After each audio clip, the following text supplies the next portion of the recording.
Well, I mean, in many ways, your report highlights what they need to focus on, and that is getting on the same page and getting a clear script. I thought one of the things that was relatively impressive, and I say relatively because it was obviously a very difficult 2023 for the prime minister and the federal government. They saw their polling numbers collapse. They saw the opposition leader, Pierre Poilievre, race ahead.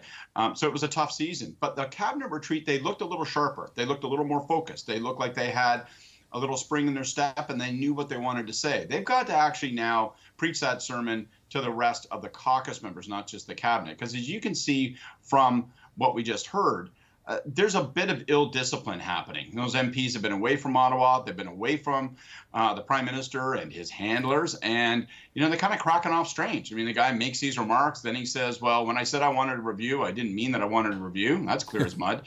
So it's time to get them in a room and get on the same song sheet. Can they, as they would say in the Army, permission to speak freely, sir? Will they be able to do that in this caucus retreat? You bet. And that does happen. I mean, one of the things that's been quite remarkable politically about the Trudeau government is that his caucus has been really, really solid. They don't talk out of turn. They tend not to leak, bad stories or shoot it, at one another. I don't really think this is a case of friendly fire. I think it's an issue of frustrated fire. Because those MPs do know that they're behind in the polls, and they do hear from their constituency when they're home in their ridings, and what they're hearing is not positive. But if the government's going to recover, and it does appear as though it's got time, it's got more than a year on its hands, then it needs to get swimming in the same direction. It needs to get those members of parliament, let them have their say. Let them speak out frankly. Mm-hmm. Let them look at the front of the room and say, Prime Minister, I got my doubts. Prime Minister, I have my complaints. That's all part of it. Let them vent. But then bring them together and give them the direction they require. This is what we will say.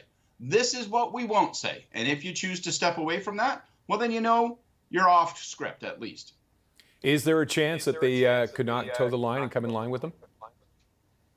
I think it's very, very unlikely. I mean, first of all, this is what I call this Kim McDonald thing. This is what I call an over-under, right? Mm-hmm. Don't overestimate it, but also don't underplay it in the sense that, it is the kind of thing that wouldn't have occurred 3, 4, 5 years ago. So, it does tell you where you're at in terms of the prime minister's personal popularity, the anxiety that members of parliament feel, the impulse that they might start to have to say, I think I'm going to go it alone if I want to get reelected. Maybe I need to step away from the team and the leader. But I also wouldn't overestimate it. I don't think this is a virus that's going to spread. I don't think that this is a disease that's going to infect the party or the government.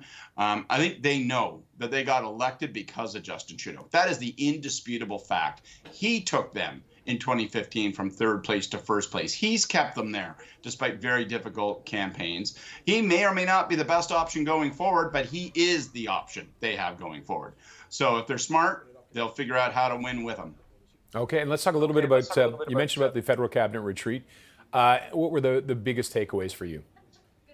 I thought, this is going to sound super duper superficial, but I thought that what you saw from the government was a little bit more focus, a little bit more energy. Every day, you and I had a chance to be on TV because every day they were making announcements saying, all right, we're going to talk about crime theft, which is a huge issue of autos here in the GTA and other parts across the country. They're talking about the need to deal with the possibility of a Trump presidency. How are we going to focus ourselves as a nation for this huge U.S. election that's coming? They're talking about all kinds of issues. They're trying to reinforce and send the signal that they get it on affordability. So I thought they showed a little more panache. Like, their poll numbers are not going to change overnight. It's not like somebody sitting in their Barca lounger going, my God, that was a cracker of a cabinet retreat. I really think I've turned myself around on what I think about the government. But they are at least showing signs. 6 months ago, they held a cabinet retreat. They didn't make announcements. They didn't seem like they got it, and they weren't making the effort to connect with Canadians. At least now you see a little pep, a little vinegar, a little snap, crackle, and pop. And whatever, a year we're looking at, a little more than a year probably to the next election. That's a lifetime, isn't it? It really is. Now, look, it's funny. When you talk to conservatives these days, when you sit down and have a coffee or have a beer, here's what they say.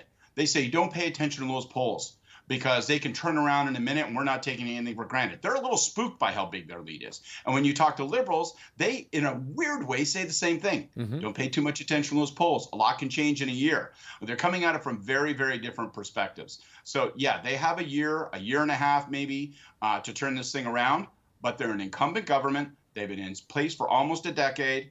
It is running hard out there economically. That's never good for an incumbent government. So they've got their hands filled. Okay, Scott, thank you as always for joining us. Thank you.